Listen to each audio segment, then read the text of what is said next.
राम राम मंडळी, आमची माती आमची माणसं मध्ये तुमचं स्वागत आहे. मित्रांनो, आज तुम्हाला मी एका जंगली झाडाची माहिती करून देणार आहे.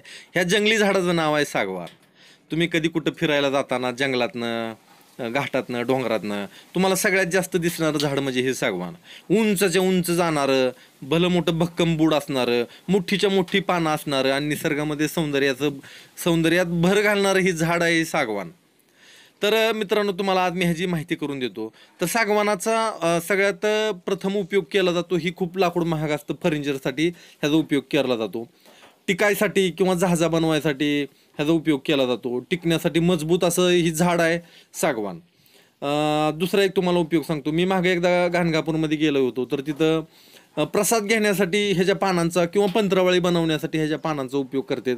ह्याच्यामध्ये तुम्ही अन्न घेऊन खायला सुद्धा उपयोग म्हणजे पंत्रावळ्या म्हणून ह्याचा उपयोग केला जातो. आणखी आयुर्वेदामध्ये ह्याचा एक उपयोग आहे. हे एक मूत्रलय झाड, म्हणजे मूत्राशयासंबंधी जेवढं तुमचं आजार आहेत ते एका झटक्यात तुमचं बगलेलं करणारं ही झाड म्हणजे सागवान. तुम्हाला मी काय सांगतो, एखाद्याला मुतखड्याचा त्रास असला, मुतखड्याच्या त्रासामध्ये काय करायचं, सराट्याचं बी, सागवानाच्या झाडाचं बी ह्यांचं जर का चूर्ण करून सकाळ संध्याकाळ तुम्ही काढा करून प्या, किंवा उपाशीपोटी चूर्ण तोंडात टाकून वरनं एक घोट पाणी प्या. जर का तुम्ही असं करताय तर तुमचा मुतखडा पडणार हे निश्चित, ह्याच्यात काही शंका नाही.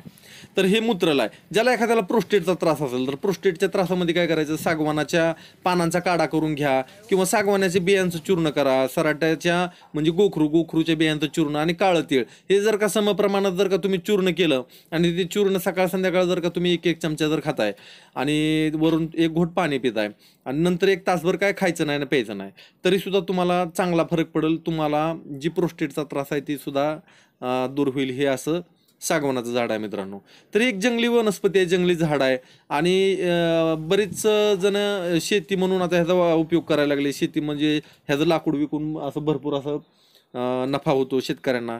तर तुम्हाला माहिती असावी म्हणून ह्या झाडाचं मी महत्त्व सांगितलेलं आहे मित्रांनो. माहिती जर आवडली असेल तर आपल्याला फक्त एकच पाहिजे की तुमचं लाईक तेवढं आपल्याला पाहिजे. बाकी आपली कुठली आशा नाही, काय नाही. आणि मी सांगितलेली औषधं सगळ्यांना सांगा. सगळ्यांनी निरोगी राहावं अशी या संधी बघतची इच्छा आहे. धन्यवाद.